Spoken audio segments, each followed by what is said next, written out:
I'm Bonnie Gilgallon, and welcome to the premiere episode of Second Wind. We've all heard about a second wind. If you talk about runners or people who exercise, when you hit that wall of fatigue and all of a sudden you get a burst of energy, new energy coming in. And this show is about a second wind in life. Those of us who, baby boomers, or maybe in our 50s or edging a little forward from that, who have made a big life change, whether it's career or moving to a different place in the world, or changing relationships, or just uprooting your entire life and trying something new, and finding out that it's really a burst of energy for you and puts you in a wonderful new place where you can really grow. And so we're going to be talking to some of the people who have done that. And my first guest for our first show is Dean Apple, who is a wonderful actor and magician, but he's also done some things in the past, and he is starting a new chapter in his life. So we're talking to him today. Welcome to the show. Thank you very much, Bonnie. Good to be here. Now, first, let's talk a little bit about how we first met. Well, we first met probably, 8 years ago, I think? That sounds right. Yeah, it was in Old Town La Quinta, the La Quinta Playhouse, Yes. and we were doing the Bill W. and Dr. Bob play back then with Joanne Reeves and our whole cast and crew. And as I recall, I think you were an audience member. Yes. And you came in and saw the play, and I don't think we officially met, but somehow we had small talk afterwards, or something like that. I'm not really... Well, I know I had someone on my radio show. It might have been Ron.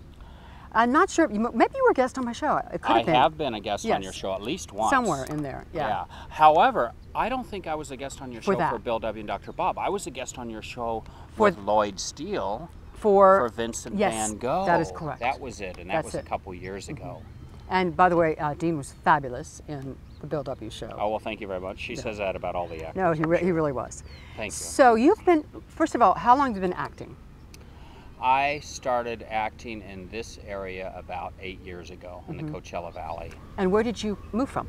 I moved from Orange County and LA. I had a jazz club in LA that I'd opened up. See, I did not know that about you. Yes, one thing led to another. I ended up meeting Debbie and we got married. Your lovely wife. My lovely wife, yes, Debbie Apple. And she's a school teacher, and we moved out to Coachella Valley, and we've been in La Quinta or Palm Desert ever since. What made you choose Coachella Valley? Her daughter had moved out here, and her daughter had just gotten married.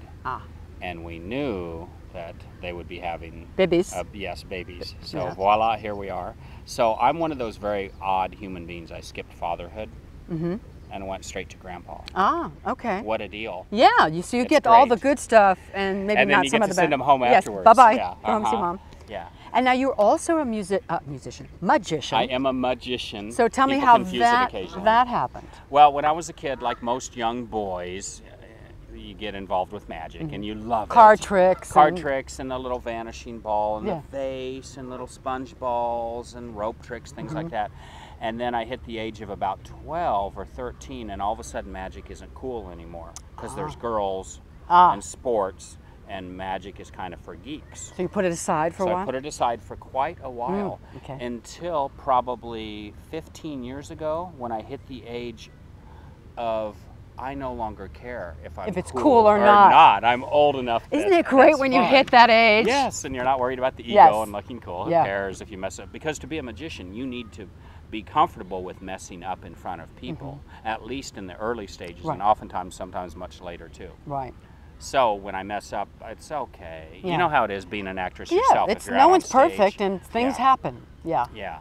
And you feel better when something wrong does happen, almost, because it's like, shoo, that's out of the way and I survived it. And it I'm makes stronger. you human, and I find the audience really is rooting for you. It makes them sort of, okay, take a breath, relax. He's still up there. He's still going. He's not running off the stage screaming in embarrassment. Oh, my gosh. And you know what? That fact helped me. It transitioned me because I had a belief system. I have no idea where this came from. Maybe it was being picked on by my big brother or whatever. But I had this belief system that the audience didn't want me to make it. And that wasn't a conscious view until somebody spelled it out. And I realized something shifted, and I thought, oh, the audience wants me to succeed. And it helped a lot. It's wonderful when you, and many of us in life, I know I'm getting rid of this, have that mindset, and just in general, nobody wants me to succeed in anything. You know, and it's all negative. And where does that come from? I don't know, childhood, but it's great when you can start taking that aside, saying, getting rid of that and saying that's not the case. Yes. Now, you also had what I like to call a job. Those of us who Yes, are I did. performers, Yes. sometimes you have to do other things to That's pay the right. rent, pay the bills. I call them jobs, and you Yes. had one of those. And what was I, that? I did have one of those. When I got out of high school, I went to college, and soon after that, in college I studied film and cinematography and all that, but I was too scared to get in front of the camera. I was on the other side of it. Okay. And I ended up getting in the construction industry.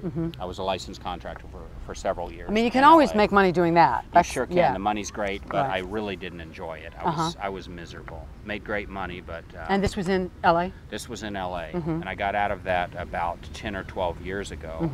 Opened up the jazz club, started doing some fun things with my life, getting into magic, and coming out here. So I know this is hard to believe, but it's actually a little bit tough to make a living in Coachella Valley, being an actor and a magician. I know you can't relate to that. No, Bonnie, no, I have no problem. No, I'm just kidding. Now, I want to go back for 1 second. The contracting, was that residential or commercial or both? a bit of both. Okay, Yeah. okay. And it ended up where I'm sleeping on my couch in my office, and you know, sometimes my guys would get paid before I would. Yeah, a lot of headaches Just, and hassles. yeah, I think I got too big too fast, and before I Yeah. knew it, I had 16, 18 guys working for me. And now, was it a gradual process, or did you wake up one day and say, I can't do this anymore? Or was it every day, you know what, this is just not working? You know, that's a good question. It was a gradual process, but I do remember a certain event happening where I had an awakening, and it was, you know, Dean, nobody has a gun to your head making you do this any longer. Right. And I shifted my mode of thinking, and I had a second wind.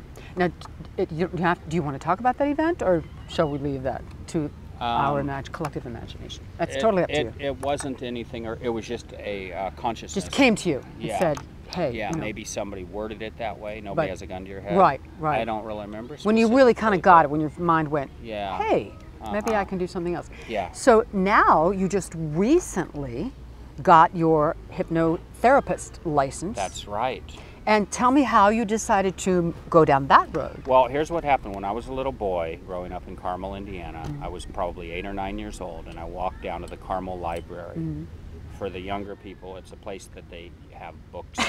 Actual physical books that you pick not the up. Kindle. Right. They have the iPad. pages Yes, it's and everything. paper and Yes. it's hardbound. So I checked out a book on hypnotism, and immediately I started hypnotizing all the neighborhood kids and my little brother. Now, my mother didn't know about this, and when she found out, Was not pleased. no, she was not pleased. Yeah. And we marched down to the library, and she made the librarian promise never to Let to you take check that out book that out book again. again. So that was the end of my hypnotism career, but I loved it, and I was successful, and I kind of forgot about it actually. And then at my 50th birthday party, which was a surprise birthday party, That's great. at La Quinta Playhouse, and the music was supplied by guess who? Eric Frankson. Yes. Up Someone on I stage playing the. I happen to know Someone him you may be familiar pretty well, with, yeah. yes. And my mother announced to the crowd, she told the story of Dean and Yes. you know, things that had happened in my life, and one of those stories was the story of the hypnotism, and I'd kind of forgotten about it. So that rekindled that memory, and then a good friend of mine named Ira Meltzer said about a year and a half ago, hey, you'd be a good hypnotherapist, you should get into that. And it triggered something, and I realized, you know, I'm hearing this Yes, here. this is happening for a reason that Yes. keeps popping up. Yeah. Yes, so I studied it. Yeah. And recently got my certificate as of a week ago. Been working with Michael Myers, the Who's local. another mutual friend, a wonderful guy. Yes, really good guy. Yeah, yeah. And he's my mentor here in town, so we do a lot of work together, and I'm very excited about it. Now, explain to people who may not know exactly what hypnotherapy is. Well, that's a great question because unfortunately there's a lot of myths about hypnosis, and they're Hollywood media. And some sort of negative bias, I think, That's because right. of that. Yeah. That's right, absolutely. People tend to think that, number one, they can be hypnotized against their will, and you can't be. And they'll be told to go shoot someone, like in the Yes, candidate. or and, take yeah. off all their clothes Right. and run around naked Yeah. in the park or something. So people are very scared. They have a lot of fear about Right. it. Right. And they also believe they could be stuck in hypnosis. Forever. In fact, there was just an article in the newspaper somewhere in South America, Brazil or something, about some school children that had a hypnotist come to their gymnasium and do a hypnosis show, and these kids got stuck and they couldn't get out of it. And that can't happen. Yeah, but reporters hear this and they Yeah. report it without bothering Yeah. to check a qualified So hypnotist. so I'm curious, when people say that, so they think that what, they're just walking around like zombies, or they're just not talking, Well, there or they're was a just sitting movie- there? There was a movie that came out a few years ago, and you know what? I don't recall the name of it, but the guy went to see a hypnotist, and the hypnotist had a heart attack in the middle of the session. So he was lost in so he limbo, was stuck in limbo land. And it's great movie material. Yeah, horror movie kind of stuff. Yeah. But it can't happen in real life. So that's another one of the myths. Okay. But the things that I love about hypnosis are it deals with the client's strengths.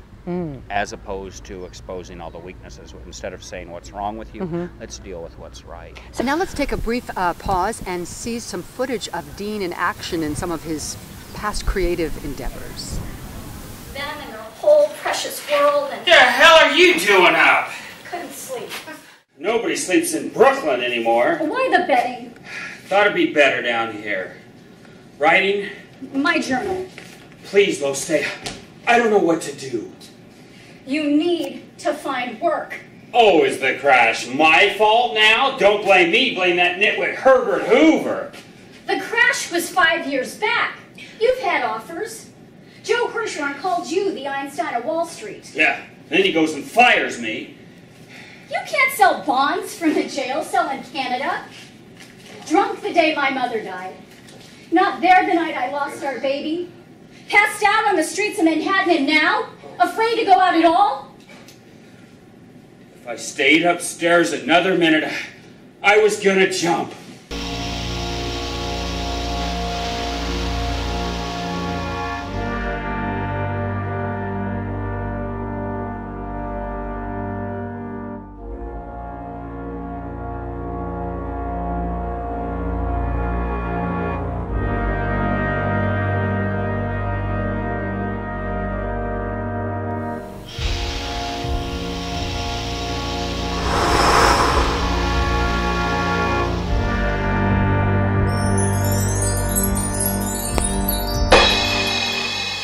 Just before the show began, she slipped me a note, and I quote, "Roses are red, violets are blue. I'm into magic, big boy. How about you?" I'm Violet. And at the bottom of the note was a quote. "Is this your card?" Yes, it is. You see, it was there all along, right under my nose. I'll say no more. This case is closed. Welcome back to The Second Wind. We're talking with Dean Apple, who's gotten his second wind, and we're really excited to have him today. So give me an example.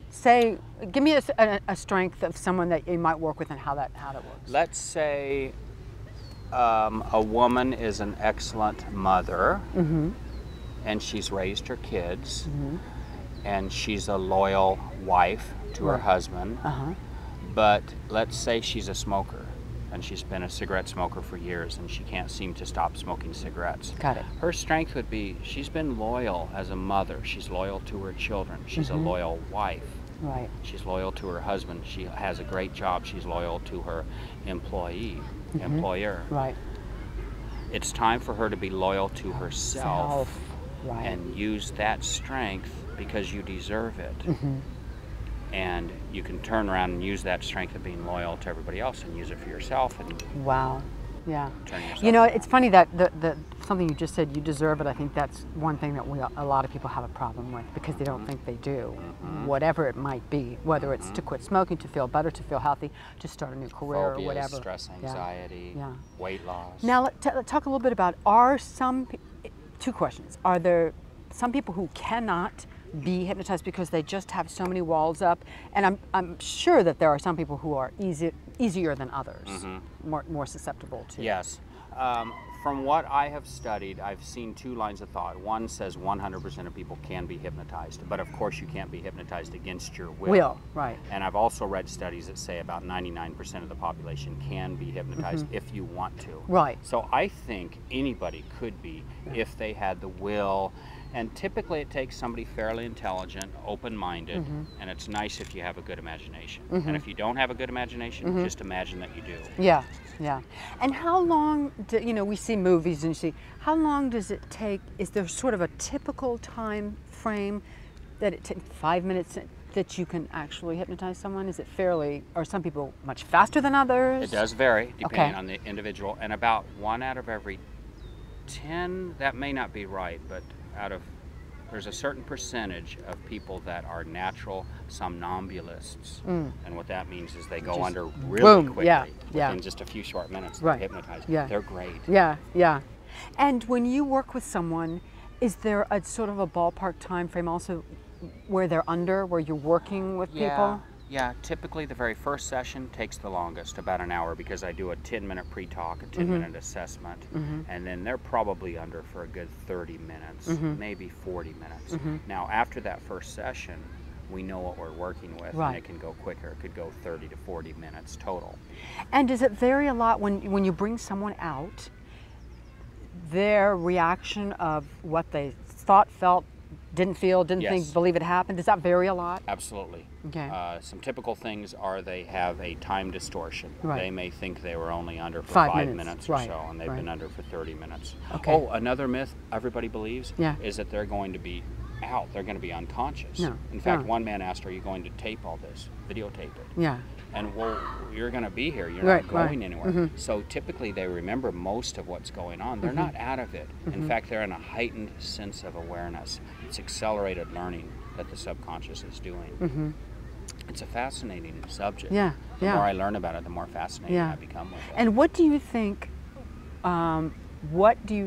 makes you or others in the profession a good hypnotherapist? What are the qualities you need to be a good hypnotherapist, would you say? Well, one of them, I think, is having a passion for it, just like any other career in the world. And another thing is I really have a desire to help people. It makes me feel good. And when people that know me found out I was studying to be a hypnotist, everybody automatically assumed I would be using it in my magician career as a stage hypnotist. And I actually don't want to pursue that right now. I love being up on stage and doing magic But shows. you kind of want to keep it separate. That's right, because I feel more fulfilled helping somebody. That's fabulous. That's fabulous. Yeah. Now let's talk a little more in general terms. Did you have much hesitancy or fears about A, getting out of the contracting business, and then B, moving into becoming a hypnotherapist? Were there a lot of hurdles for you? Was there a lot of fear? Were there other people telling you, no, don't do this? Yeah. And how did you get past all that? Yeah, that's a great question, Bonnie, because when I was in contracting, it was really good money, and I had a pretty nice lifestyle, and it's hard to let that go, right? Yeah, and for a man, your ego is really wrapped up in what you do for a living. Right. So it was very traumatic for me, actually, what I went through at the time, because I was Dean the construction guy, Dean the contractor. And in order to say no to the money and just turn my back on that and reinvent myself, it was actually pretty scary. And what do you think kept you vigilant and kept you on that path? Just knowing that you would ultimately be much happier, more fulfilled, and Yes, family and friends. So you had some support. Yeah, I did. I had some pretty good support. You know, also, maybe now that we're talking about it, there was a book that I did as opposed to saying a book I read, and it was a book called The Artist's Way. Have you heard of it? I have heard of it. I haven't read it, but I have heard of it. Yeah, it influenced my life at the time, and it's kind of a work book type of thing where you do these exercises. Right. Okay. Yeah, and that kind of shifted my thinking. And that's been around for a while, hasn't it? It has, at least 20 years probably. Okay. But it made me feel like I had been living my life through a paper towel tube holder. And once that was out, there was a big life. What a great analogy! What a great visual that is. It all came in color, and I could see things, and I wanted to learn. I wanted to learn about life and the world. And now, when did you marry Debbie? Were you still in contracting when that happened? No. I'd just gotten out of it. I was going to ask if she supported you, because sometimes wives are like, "What are you doing? You're crazy. You're losing this money. You're nuts. What are you doing?" That's right. Yeah, I met Debbie probably 2 years. So you are already in the pathway towards your creative fulfillment. Yeah, I met Debbie when I had the jazz club. Okay, perfect. Okay, yeah. Now, did you decide to just walk away from that, or was it not the jazz club? Or was it not going as well as you wanted to at some point? It was a pretty good success. What happened was there was an artist. I was in the artist colony in Pomona, and there was an artist that lived close by, and we had some issues with the noise factor because it was a jazz club. Gotcha. You know, the guys were playing jazz music until midnight or 1 o'clock. And there or was so. some problems so with that. exactly. So it was time to, It was time to move on. And has Debbie been, I'm assuming, totally supportive of the hypnotherapy She stuff? loves it. Yeah. Matter of fact, I hypnotize her almost I was every just gonna, single I night. was just going to ask you. Do you hypnotize your she wife loves now? Do it. you use that against her? Some, do you, Definitely use it for her. Yeah. She's my biggest fan. Yeah. And she'll come home from work. She's a kindergarten teacher. Yeah. So Yeah. she comes home from work stressed out, Right. tired. Right. And typically she'll want to go to sleep at 8 or 9 o'clock, but I do some hypnosis to relax her and sleep better and wake up refreshed and rejuvenated. Right. What I have found out is hypnosis can work probably for anybody. Almost that, any problem Yeah. that you're having. Yeah, would you like to sleep better? Do you have some stress and anxiety? We're creatures of the subconscious mind. We do today what we did yesterday and the day before. Right. Whether that means I'm in my car driving to work, time for the morning cigarette, Right. or at 7 o'clock, So Jeopardy's habit, on, yeah. time for my dish of ice cream, Right. or the in-laws are coming next weekend, I feel some stress and Yeah, some right. anxiety. Right, right. What advice would you give someone else who is maybe in some 9-to-5 stressful job or whatever it is, and they're just thinking, gosh, this is really not me. I'm frustrated. I get up in the morning. I hate Monday mornings. I'm going to work. I'm doing something I really don't want to do. And I've always thought I'd go whatever, go be a chef, go, run a sailboat, be a captain of a ship or whatever it is. What would you say to someone who's just at that point, and who wants to take the next couple of steps? What advice would you give them? That's a great question. I would say try to listen to your heart, leap, and the net will appear.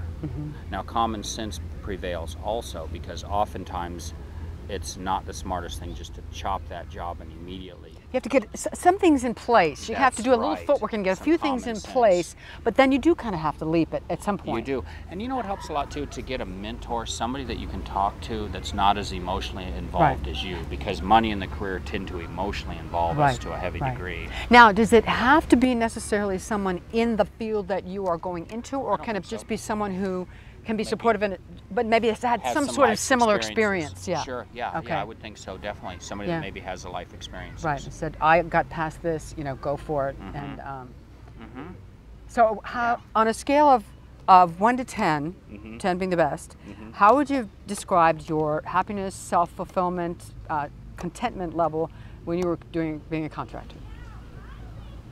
10's the Probably highest. a 2. And where are you now? I'm probably a 9 today. I love what I'm doing. Okay. And it is a new venture, Yeah. so I'm looking to get it started and Right. get clients, et cetera, Yeah. et cetera. But it's very exciting, and I told my wife that I haven't been this excited about something since I got free passes to the Magic Castle. And how long ago was that? And that's pretty when you were exciting. is that when you were a little kid? Was that when you were a little kid? I went there once. That's a Did really you? cool place. I think yeah. it's the coolest place in the world. That's a very cool Love place. the Magic Castle. Yeah, yeah. Well, Dean Apple, I'm so excited for you that you, Bonnie. you've made that, gotten the second wind and made that transition and are doing what you really love to do. Thank you very much. Because I'm such a, it's one of my new passions is to really encourage everyone to do that, because life's too short. It is You too gotta have short. fun. Yes, and if you're working just for the money, I don't think you're going to be We're here happy. to be joyous and be creative, and Yes. you got to take that leap. Sometimes you do really have to take that leap, and I know do what you love and the money will follow sounds so cliched, it does. but I really think that there's a lot of Yeah. truth to that. Yes. But you do your little research, get your ducks sort of in a row, And if you can take baby steps Right. towards accomplishing that goal. find a mentor, get some support, and then just kind of jump off the diving board and jump in there. Well, Absolutely. best of luck to you, Thank Dean you. Apple. Thank you very much, Bonnie. I It's a appreciate pleasure it. being here. All right, we'll see you next time on The Second Wind.